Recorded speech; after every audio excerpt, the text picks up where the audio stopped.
Let's go. Okay, we're back here with Captain Rogers and First Officer Foster. If anybody doesn't know, this is the Halloween episode, so we thought we would dress up as pilots. Everybody knows how much Cambrie and I dislike putting on, taking off our Hawaiian shirts and putting on the flight shirts and epaulets, but here we are doing it for our listeners. So if you're watching on Spotify or YouTube, you can see it, and if you're listening on Apple, you can go to Spotify or YouTube and look at our costumes. I like it. So, today, this episode is going to be about Mosaic. Mosaic. What's that? Mosaic is the new ruling, the final rule from the FAA about everybody. This is what it goes over. Dun, dun, dun. So, wait, let me tell you what this is. This is Mosaic right here. This is 400-something pages of the 700-page ruling that I have that I'm looking at right now. So this is Mosaic. Shane has it on his iPad because he's in the new technology world of things. Big AI guy. So Mosaic addresses certification of light sport aircraft, sport pilot certification, maintenance and repair of light sport, operations, experimental aircraft, restricted category aircraft, and noise. And then it goes into authority of the rulemaking background. Yada, yada, yada. The whole shebang. 717 pages of that, everybody. So that's essentially what Mosaic is, the long-winded version. What's the short-winded version of those who are listening that aren't pilots? The short-winded version is some people out there want to say it is a much-needed update to our outdated ruling on a lot of things. Light sport aircraft being the majority of what this is. That kind of dumbs it down. I would personally say that I know this took years and years and years for the FAA to develop, and I know they worked hand in hand with EAA and with AOPA, I do believe, and probably other associations. I would like to see a complete workover of the complete FAR aim. But this is a start that took years and years to do, and now there's 700 pages on that. So a lot of you guys might be asking, like, who cares? And this doesn't affect me. I'm a private pilot, commercial pilot, instrument pilot. I fly jets. I fly for the airlines. I don't care about light sport. I'm a flight instructor. I'm time building, all that stuff. But as Mosaic rolls out, right, we're going to see more and more articles about it. And we're, as operators or pilots, going to learn more and more about it. Okay, I would like to drop something in on that note. A hot coal. Dare I say. Me and Shane have not read all 717 pages of this document. I don't know if very many people have. So we say today, this is kind of like a disclaimer warning. It is a disclaimer warning that, one, this is for entertainment purposes only. Not validity of allegations. Yeah, do we need any disclaimers? Disclaimers. This is our personal opinion on something that I should say we haven't read all 717 pages, so everything we're saying today is from our current understanding of it. Can I say, I am not going to read 717 pages of it ever in my life. I don't think I've even read a book that's 717 pages, and this is a book that doesn't have a plot. Stale. We're learning as you guys are, but that's what this podcast is. We've promised you since the beginning, since our very first episode, that we were going to be real, we were going to be off the cuff, we were going to tell you our thoughts and feelings as pilots, as operators, as owners, and as fun people from different backgrounds. That's what you're going to get of some of our new interpretations of Mosaic. So we've done a little bit of studying of things that have affected us or potentially could affect us. Yeah. I'm sure there's other things over time that's going to come up. I think if we deep dove into the whole thing of Mosaic, we could be here for hours and hours and hours, and nobody would want to listen to it, see it, or watch it. We could make an audiobook of it. We could do an audiobook of it. So that's okay. No problem. So let's kind of talk about some of the changes that we are aware of. We can kind of list them off, and then we can give our pros and cons of what we think it's going to do, if anything, good or bad to the industry. I like that. That's a good idea, Shane. I think that's what we talked about doing on this podcast. I know we did. Okay, do you want to start?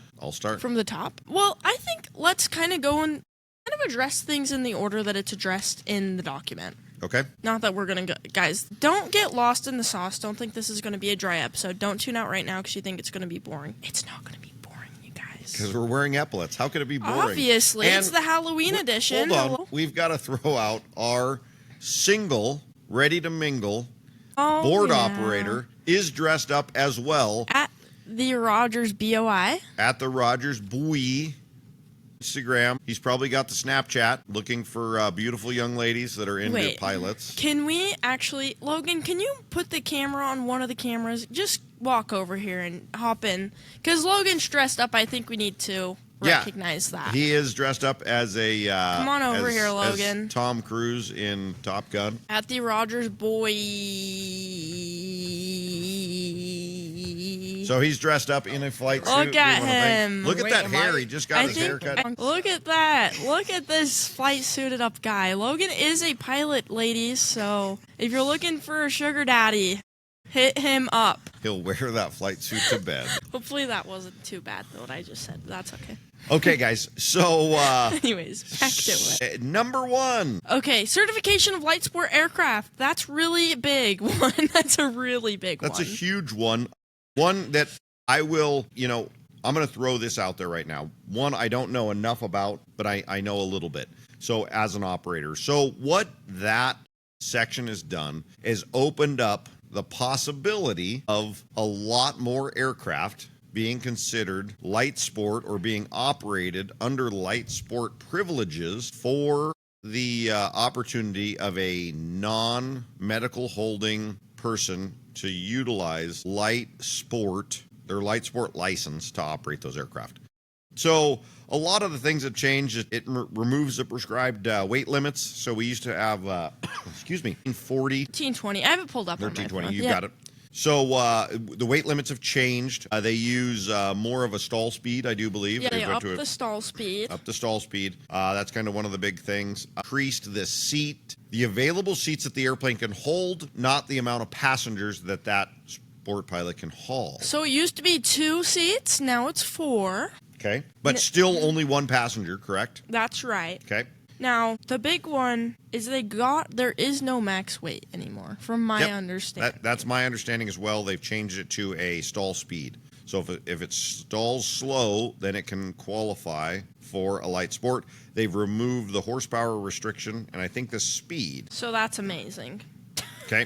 So what does that do for the industry? I think that's the more I kind of reading through here. We're talking about it. So what does that do for the industry? The industry are saying that this is going to open the door for a lot more pilots out there. I love the way that the FAA words it in this document. Their perspective. Now let's read the FAA's perspective on what they've done, and then we'll give you our 2 cents. So the FAA says, together based on the safety record under the 2004 final rule, so the previous sport pilot regs, these changes will enhance safety by allowing for more appealing alternative to experimental amateur-built aircraft that do not meet FAA design, production, or airworthiness standards. So they think it's going to be safer to open the door to more aircraft. So, okay, let's work it backwards from that statement, guys. And I want to make this kind of funny and do what Cambrie and I do, but let's work it backwards.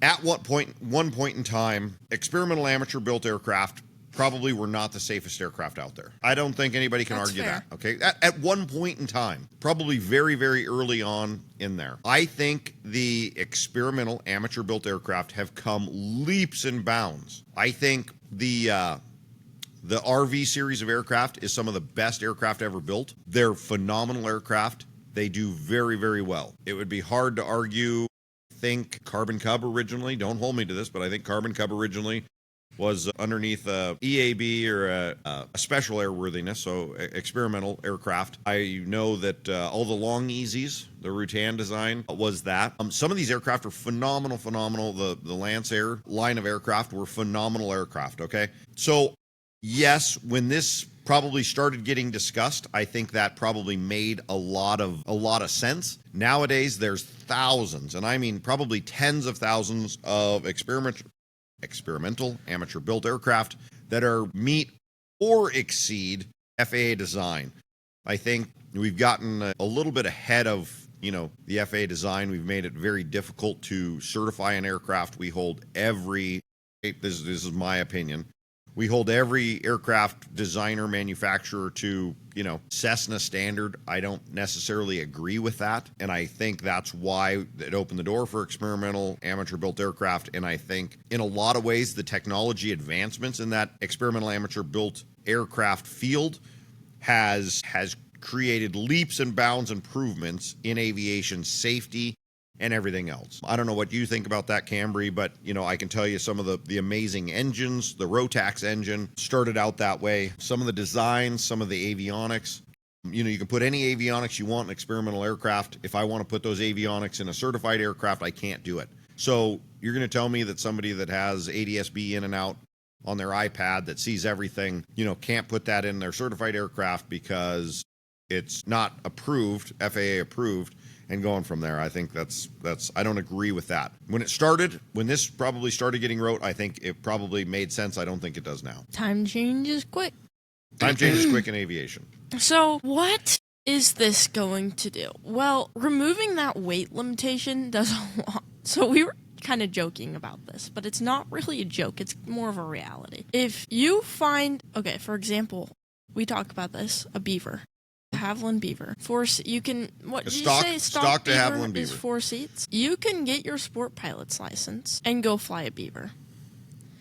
At, believe, the number of hours you need to get your sport pilot license is 20. Legally. Yep. So you could go fly at a Havilland Beaver. Now, for those who are listening that don't know what that is, pause this podcast and go look up what a beaver is. Well, maybe you should put de Havilland Beaver. You might get some sites you're not wanting to go to. So maybe look up de Havilland Beaver before you type beaver. And just look at that airplane and tell me if you think you'd be comfortable with a 20-hour pilot flying that above your house. Well, let's say, hey, most beavers are on floats, so let's give them the benefit of the doubt and say they're going to be 25-hour pilots. Flying a beaver on floats. Flying a beaver on floats. Over your house. And your boat. Yeah. And your kayak. Yeah. And paddleboard. All of the above. So we should get to that too, the times. I think let's work through this real quick. Okay. What do you think about RV aircraft? You ever flown in an RV? I haven't. I don't feel like I'm educated enough on RV aircraft to have an opinion. Okay. They're phenomenal aircraft. You'd love flying them. Really good handling aircraft. Really good design.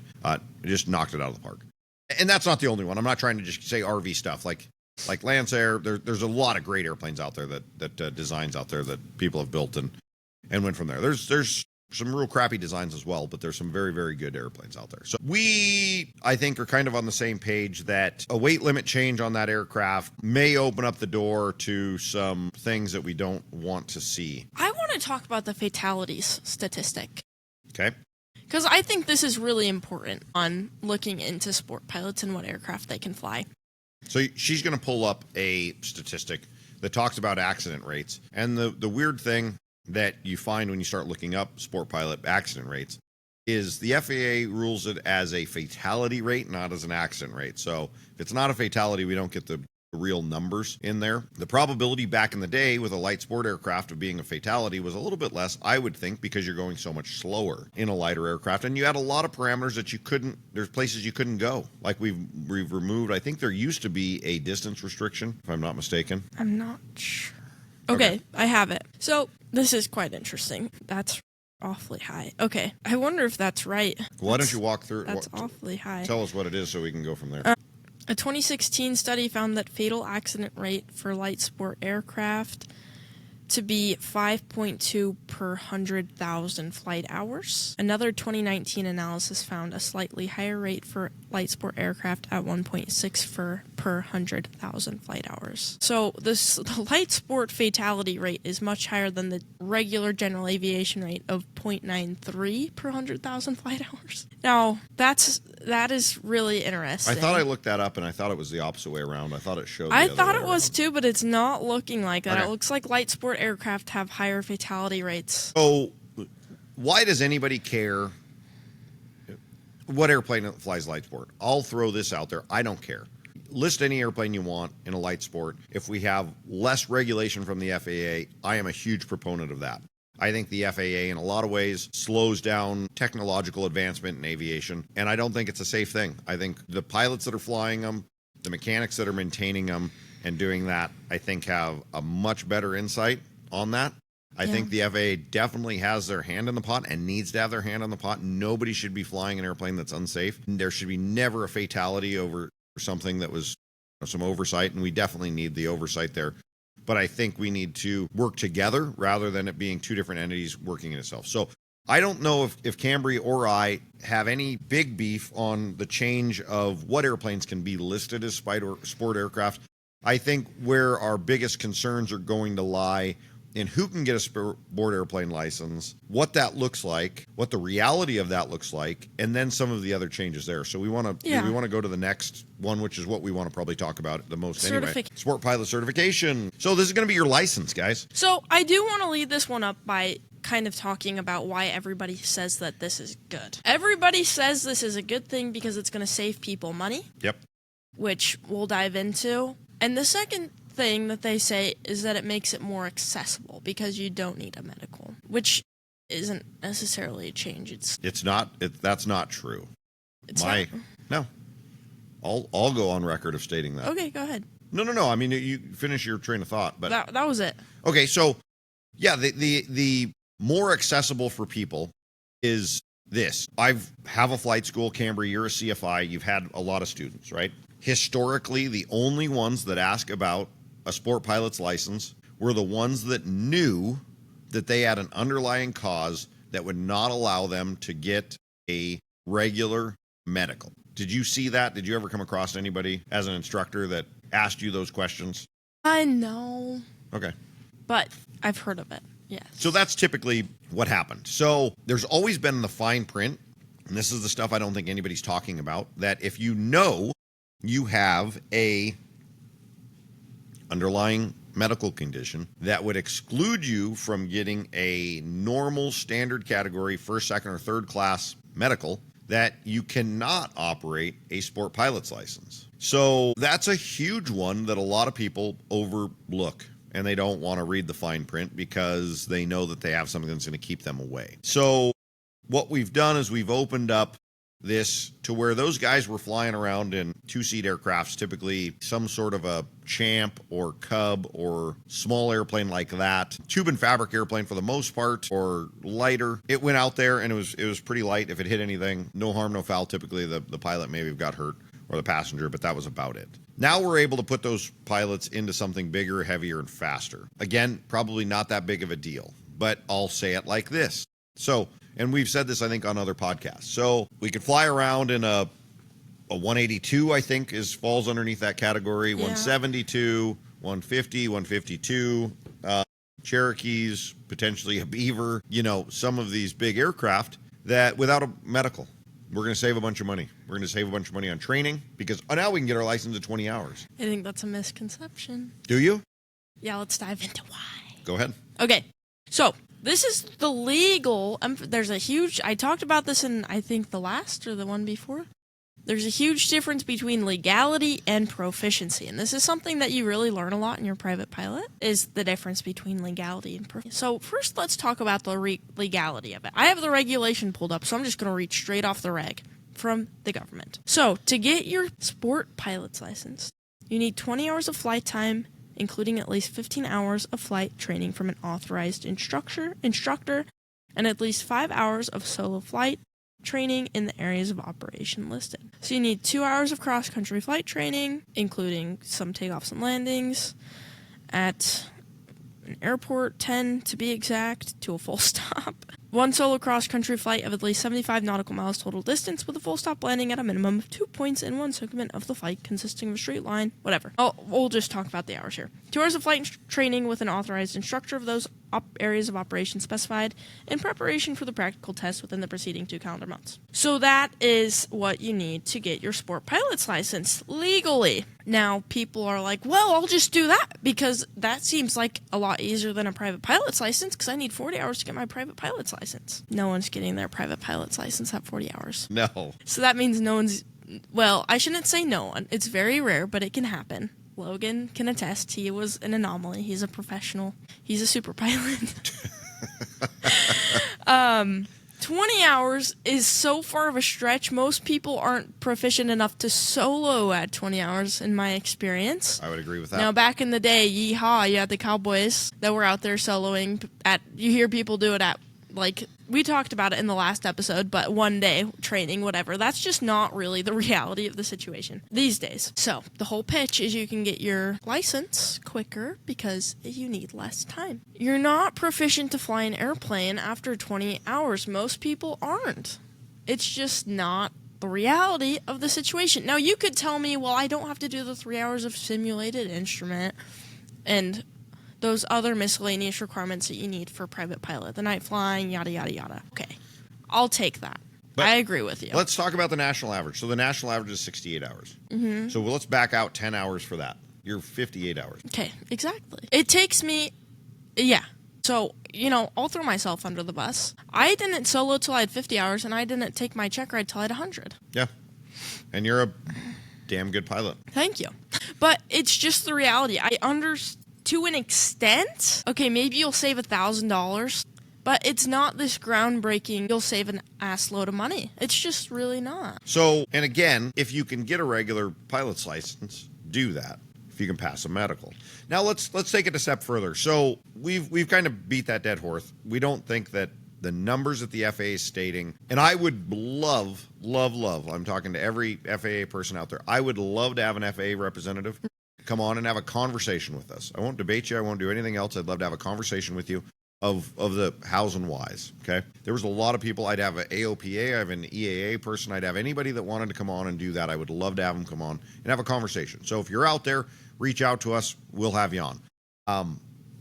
I changed my mind. I think that's phenomenal. Right. So the reality is we could take it definitely a step further from that. So Cambrie and I, in the industry, and especially in the training side of the industry, very deeply, as ground roots as it can be for new pilots, and we see them, hundreds of them. So we don't think that's going to happen at 20 hours. We don't think it's going to happen at probably 25, probably closer to that 40, 45, 50 hours realistically. But they've changed some other stuff in the sport pilot certificate that we should really dive into. The next steps. And some of this stuff now should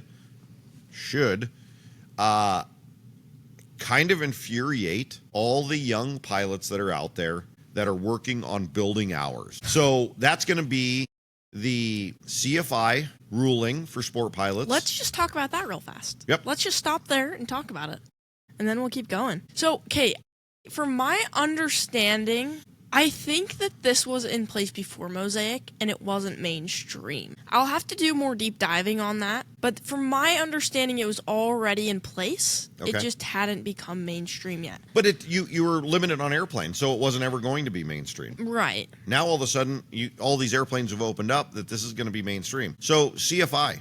You can become a sport pilot CFI with a total time of, it's 150 hours. 150 hours. So, a couple things you don't need. Cambrie's looking something up, so I'll just kind of talk about it, my understanding, and she can correct me if I'm wrong. A couple things you don't need. You don't need an instrument rating to become a sport pilot CFI, okay? You don't need an instrument rating. Hell, you don't even have to have simulated instrument. You don't have to have simulated instrument, and you don't have to be a commercial airline pilot. Okay? Or commercial pilot. Or a commercial pilot, excuse me. So what does that do, and what does that mean? Forever, if you wanted to receive compensation while instructing, and this was a huge thing in the warbird industry because, you had guys that were qualified to fly warbirds that maybe weren't CFIs or so on and so forth, or they couldn't train in an experimental aircraft. So what happened is now you don't have to have your commercial license. So all of the guys out there building hours that are taking up all these jobs, now a sport pilot can go out theoretically in 20 hours, get their license, another 80 hours be an instructor, and be instructing you, right, to be the best pilot you can be in 20 hours. And they can fly, they can do it in a 172 like every other flight school in America has, or any of the other aircraft. So that, 150 hours. Did I say 100? I think it was 150 hours. It is 150. 150, sorry. That's a misspeak for me, but 150 hours. Normally, you're going to be about 250 hours for CFI to get there for your commercial rating to be able to teach, right? And those pilots are barely able to teach because they barely know how to fly themselves at 250 hours. I can confirm because I got my CFI at around 270. You call them super pilots. I call them super pilots. But you think you know, but you don't know. because you just haven't had enough experience yet. Yep. And so now we're lowering that to 150? That should scare everybody in the air. That should scare everybody that lives in the vicinity of an airport. It scares me. Yeah. And I'm, back to, the man watching over you, and it scares me. Mm-hmm. So 150 hours is insane to me. Not having to have a commercial license is insane to me. Not having to have an instrument rating is insane to me. Why we ended up here? Because we think it's going to be good for the industry. Time will tell. Maybe I will be eating crow. Yeah. And I want to take a moment to, we're not shitting on Mosaic. We're just kind of pointing out the things that how would you word it? That I think we should be all paying attention to. Yeah. Because I think what happens is you get some grassroots pilots that are like, hey, some of this stuff needs to change and it's going to be really great for us and we're going to do all these things. Okay, fantastic. And then years forward, we've got bureaucracy in it, and we've got people in suits, and we've got people that may not fly anywhere near as much as they probably should, making the rules and regulations for us. I am sure everybody that touched Mosaic was a pilot, okay? But having a pilot's license and flying, 100 hours a month are two different things. And I'm sure not everybody that touched Mosaic. That was a joke, but, I was hoping you were going to kick back on that. Oh, wait, 1 second. No, for sure. No, I 100% agree. I'm sure it started off with good intentions. Yeah. I just don't think that anybody really thought through this. And, with all government stuff, you've got people setting up rules and regulations that probably shouldn't. And I'm sure that EAA and AOPA had a huge hand in this at the beginning and probably all the way through. And some of this just stuff seemed like it was going to make sense, but it doesn't. So, yeah, I don't think that's horrible. Now we could take it one step further and talk about an industry that is near and dear to Cambrie and mine's heart, which would be seaplanes. Dun, dun, dun. So, you're a sport pilot CFI. So you're a CFI-S. Yes. Okay? I am Shane. Hi, Cambrie. I see that you do flight instruction in a seaplane. Yes. Why, yes, Shane, I do. I would like to become a seaplane pilot. Oh, you want to become a seaplane pilot? Yeah, I'd like to fly your Beaver out there. Okay. Well, I have a deal for you. Tell me about your deal. Well, we have 2 CFIs at our dock, and if you want your sport pilot, and you already have a private pilot license or any other license in a powered aircraft, you can come here and get your sport pilot's license without doing a check ride with the DPE, a designated pilot examiner. Really? Yeah. Wow. What does that check ride look like? Well, you have to follow the PTS still, but it's same check ride as you would a normal check ride, but I can conduct it as a CFI. As a CFI-S. In theory. In theory. So you can get 2 guys that have 150 hours, 2 CFIs. They could teach somebody how to fly a float plane and sign them off in a float plane. In the Beaver. In the Beaver. We go back to the Beaver just because that's a thing. That's insane, guys. Come on now. It's going to be, I think it'll open up the seaplane market. And I can appreciate that. And I can, absolutely, I'm right there with you. I think that this is going to affect DPEs. I think it'll affect DPs because I think they're going to push and it'll change it around and move a lot of different types of things. DPE market. Yep. No, for sure. If you can go get your... Now, most people get... We teach people in seaplanes, okay? We do seaplane ratings down at the dock. Single and multi. Obviously, you can't do a sport pilot in a multi, but single engine C. You keep saying you're going to be able to do it. Right. In 5 years, you'll be able to do a multi-engine seaplane rating in Beach 18. Knock on wood. Okay, so... This is going to be huge. Now, I think it could open the market and be good for seaplane schools. I don't think it's going to be good for DPs, and let me explain why. Most of the people coming to get their single engine C are doing it for fun.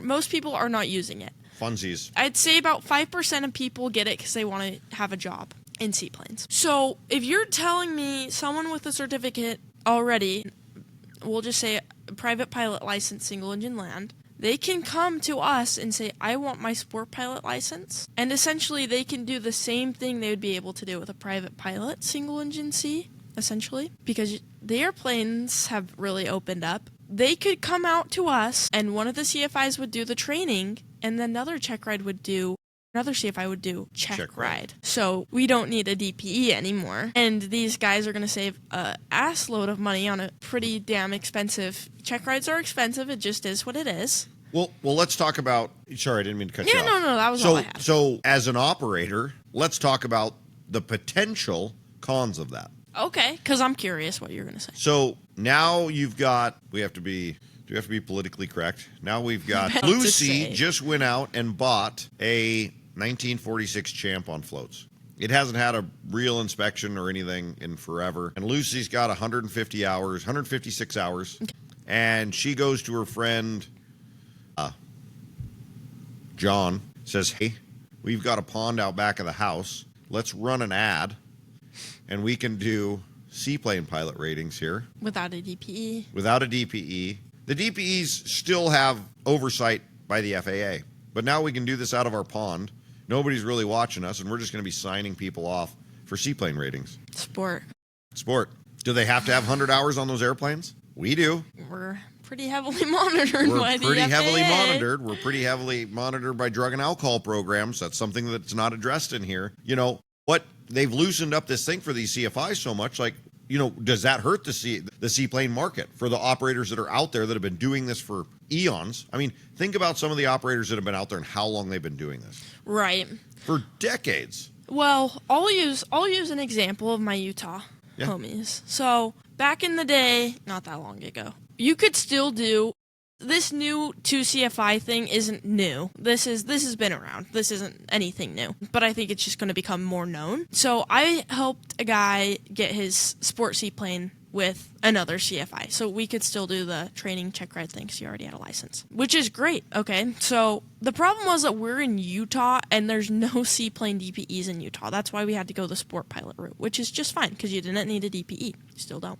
A few months ago, he messaged me. He was like, "Can you please come out here and make more sport CFIs?" Like, what do you mean? He said, "Can you please come out here? I have some CFIs and get them their sport pilot in the airplane." I was like, I don't think I can do that because they would only have sport pilot privileges in the seaplane. And I asked everyone. I asked our DPEs. I asked Shane. I asked everyone I knew.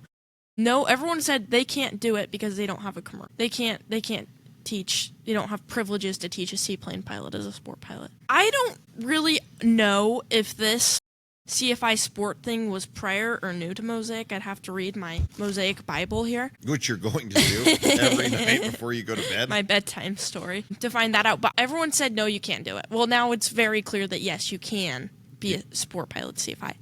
So now this could help people in places like Utah where there are no seaplane DPEs. But it could really, really put a damper on those seaplane flight schools that do have access to DPEs. Listen, we all know, as you guys will find out in our next episode next week, we know insurance and some of the stuff that can happen with seaplanes, right? Seaplanes have some of the highest accident rates out there. And most of those people are getting trained at some of the best flight schools with the best flight instructors around. Seaplane flying, I would say, is inherently more higher risk and higher consequence. I would 1,000% agree. So now we've got potentially less experienced instructors instructing somebody that has less all-around airplane time. And giving them a license. So they can go out and buy their own Sea Ray or... what's some other... You could go get a Citabria. You can get a Citabria. You could Yeah, go get a I just Cub. said that. You But could you go could get you could do any whatever. of these types of things. You can go out there and you could train. Holy moly, this is going to potentially be a really, really big deal. I don't know. It scares me. That scares me. I mean, I am passionate about seaplanes, and everybody's probably going to look at this and watch this and say, well, you guys are operators, like, screw you guys because you guys have a vested interest. Well, let's just put it out there, like, our bread and butter and what we do at the seaplane base is scenic tours, okay? We do training because we're passionate and love seaplanes and aviation. We do it at a pretty inexpensive rate. It barely covers costs of that with the cost of insurance and everything else. Yeah. And we just love doing it. We love seeing new pilots get their seaplane ratings. We've got some very experienced pilots, instructors, you and Dawn and everybody else. We've got some locally.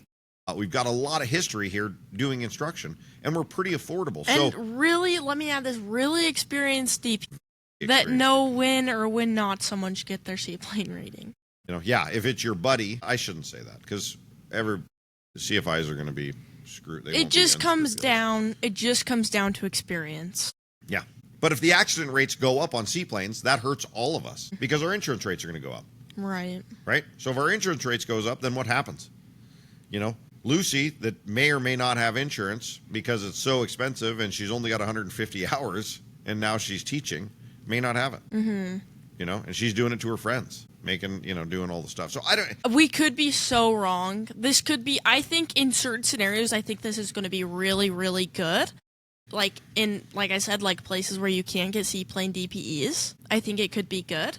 I don't think it's going to, like I said, I just think that there's some other scenarios when if you don't have 2 experienced CFIs doing these, it's just not going to be a good thing. And it opens up, let's go one step further. You know, this is getting long-winded and it's not as funny as I was hoping it was going to be, but that's how it is, guys. But I mean, hopefully you guys are learning a lot of stuff, and it's at least making your guys' question and like, hey, what the hell are these guys talking about? I'm going to look up Mosaic myself. I think it's important to look at the whole picture. For sure. You know, and like I said, I don't want to be shitting on Mosaic because I think there's some really, really great things in Mosaic. 1,000%. I think it was much needed. The other thing that we should talk about for some of the flight instructors out there, not only did Mosaic say to be a flight instructor, you don't have to have a commercial license anymore. They also said to fly a lot of the things that young pilots that need to build hours are doing outside of being a CFI, you do not have to have a commercial license for. Banner towing, right? What are some of the other ones? We have banner towing, pipeline patrol. Okay, I feel like I need to do. I'm getting mixed messaging on this whole thing. Glider towing, yes, but as a private pilot, you can do glider towing. Okay. So there's that. One second. Let me keep doing some research. This is really, can you AI this actually? Can I? AI, Grok. Grok it? Yeah, what do you want me to ask Grok? What jobs can sport pilots do with Mosaic? Okay. I'll ask. What jobs can sport pilots do under the new Mosaic rule?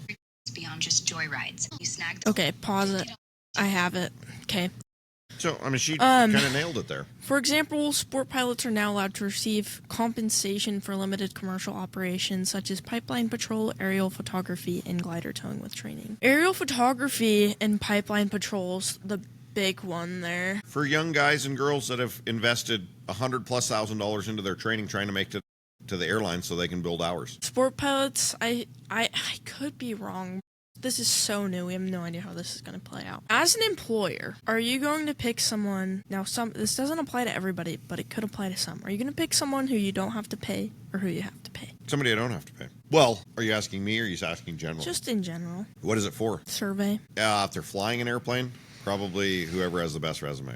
But I will say, in the last 6 to 8 months, I hired somebody because they said they would work for free. But I figured that they could run the front desk and maybe talk to some customers. Her name was Cambrie, and she's talking to you right now. I called and said I'd work for free, and I got the job.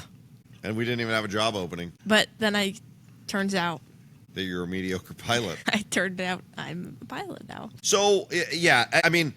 This one's kind of murky for me, and really take this segment here with a grain of salt, too, because this one's a little murky for me.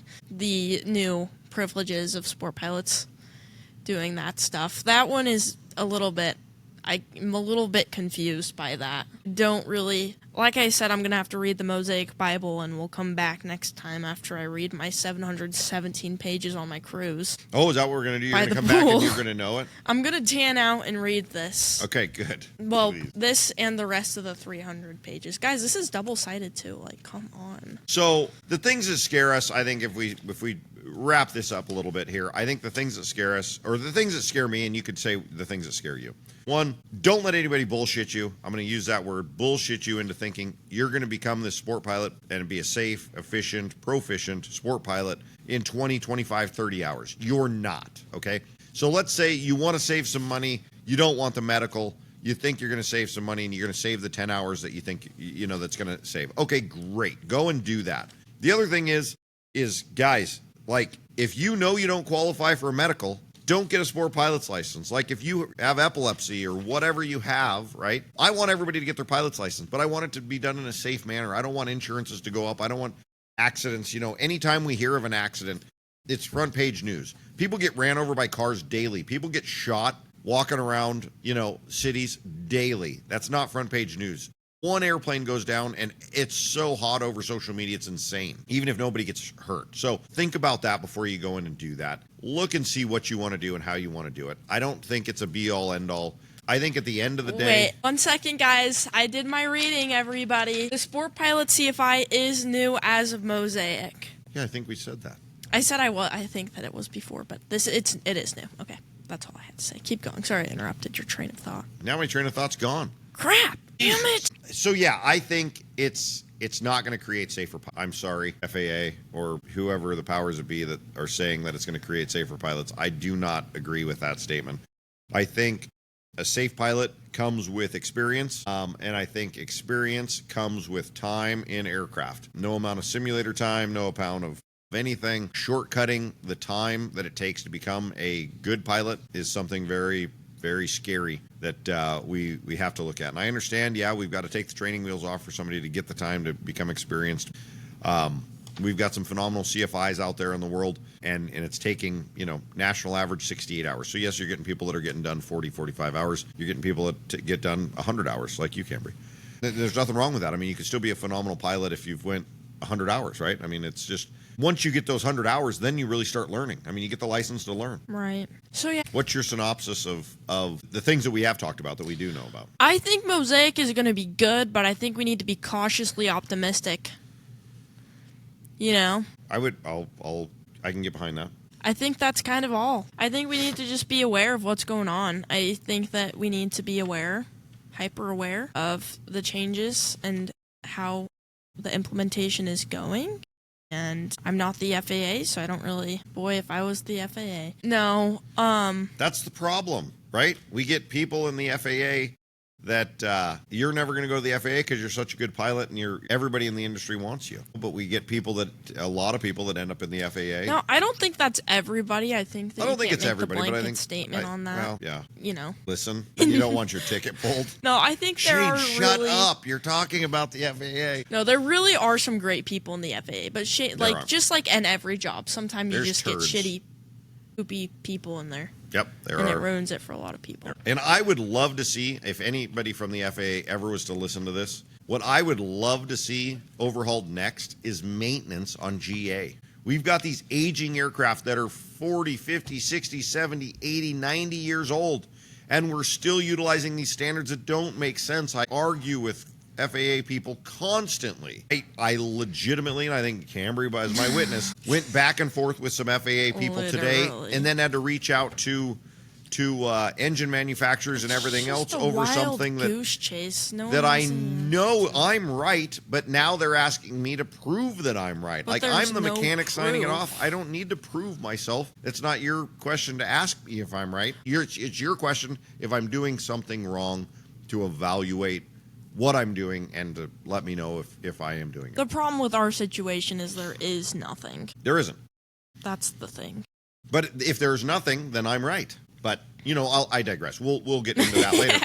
But we'll talk about that as we go through it. But, I would love to see the next big overhaul on that maintenance. There's a lot of people that have a lot of phenomenal airplanes that if they were able to keep them running, opening up the A&P stuff to more like the experimental people have as an owner-operator, you're able to do your maintenance on that. I'd love to see some of the avionics tech opened up to where we're not limited and have our hands tied.